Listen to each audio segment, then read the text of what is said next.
Hello everyone, कैसे हो। मेरा नाम अखिल है और मेरे सभी प्यारे छात्र अच्छे होंगे, मैं उम्मीद करता हूँ।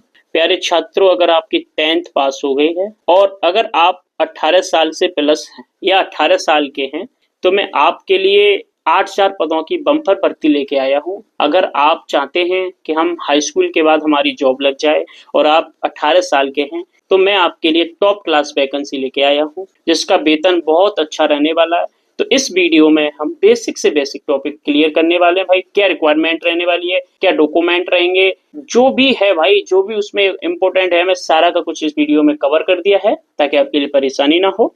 चलिए दोस्तों, हरियाणा कर्मचारी चयन आयोग HSSC द्वारा ग्रुप डी की 8,000 पदों के लिए भर्ती निकाली गई है। ठीक है, और ये कब से निकली है दोस्तों? 18 जून 2026 को इसका नोटिफिकेशन तिथि जारी हुई थी और आवेदन प्रारंभ की बात करें तो 19 जून से चालू हो चुके हैं और आवेदन की अंतिम तिथि की बात करें तो 3 जुलाई 2026 है, याद रखना। और अगर हम योग्यता की बात करें तो उम्मीदवारों को किसी मान्यता प्राप्त बोर्ड से 10वीं कक्षा पास होना अनिवार्य है और 10वीं स्तर पर विषय के रूप में हिंदी या संस्कृत का होना आवश्यक है, जो कॉमन सी बात है। और अगर हम आयु की बात करें, आयु सीमा की बात करें, न्यूनतम भाई साहब 18 वर्ष होनी चाहिए, अधिकतम 42 वर्ष होनी चाहिए।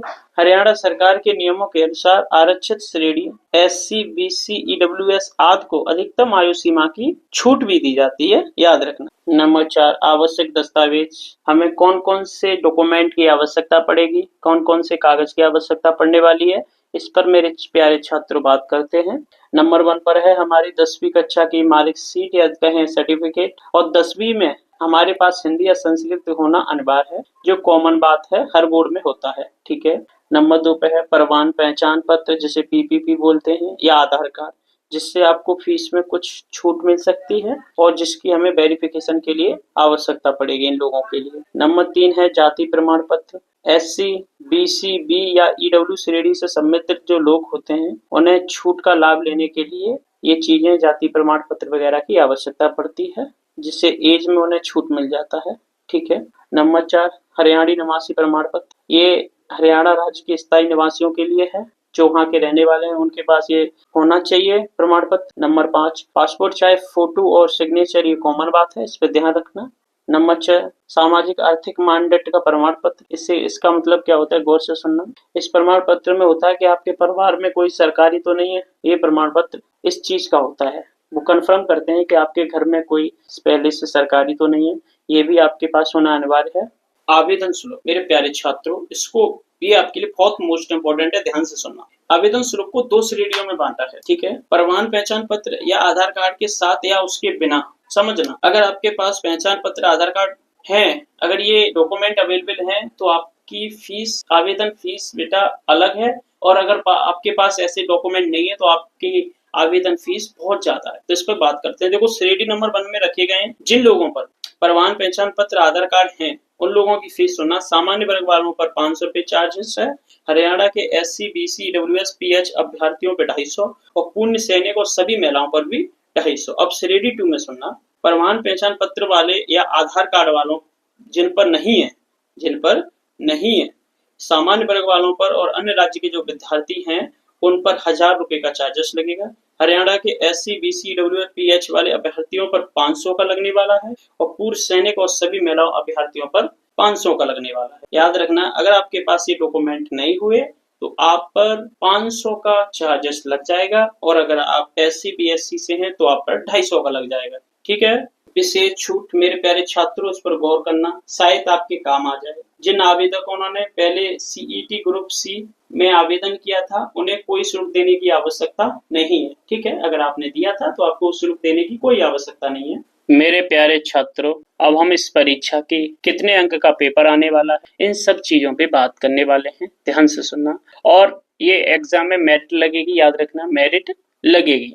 देखो भाई, कुल प्रश्न 100 आने वाले हैं और हर प्रश्न 1 नंबर का होगा, यानी कि 100 नंबर का आपका पेपर है। इसमें एक खुशखबरी की बात है, नेगेटिव मार्क का नहीं है भाई। परीक्षा का माध्यम हिंदी अंग्रेजी दोनों भाषा में है, याद रखना। दोस्तों, अब हम बात करते हैं सिलेबस और सब्जेक्ट की।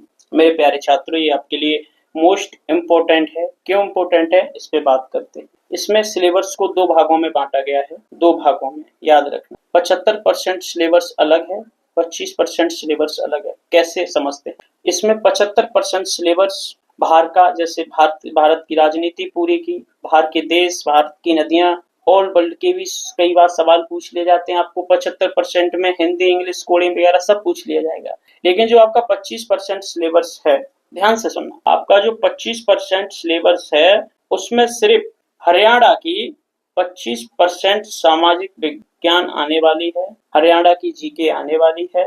इसमें इतिहास, भूगोल, संस्कृत, वर्तमान, योजनाएं, राजनीति, परिषद, स्थल, नदियां, ईटीसी, वो सब 25% में हरियाणा का आने वाला है। 75% सिलेबस में बाहर की चीजें कवर करी जाएंगी, ये याद रखना। सिलेबस में देखो भाई, गणित भी आ रहा है, 10वीं के स्तर का ही आएगा, लाभ, हानि, प्रतिशत, औसत, ब्याज, ये सब आने वाला है। तर्क शक्ति की बात करें तो देखो कोडिंग, रक्त संबंध, दिशा ज्ञान, ये सब चीजें आने वाली हैं। सामान्य ज्ञान में 10वीं के लेवल का ही आएगा, भौतिक विज्ञान, रासायनिक विज्ञान, जीव विज्ञान, बायोलॉजी, ये सब आपका सिलेबस से रहने वाला है मेरे दोस्तों। अब हम बात कर लेते हैं सैलरी की। सभी छात्र जॉब से ज्यादा भाई सैलरी को जानना चाहते हैं कि भाई इसमें सैलरी कितनी मिलती है। भाई साहब, वेतन बहुत अच्छा है इसमें, चलिए देखते हैं। मूल वेतन, बेसिक पे की बात करें तो 16,500 से 53,000 प्रति माह रहता है, याद रखना।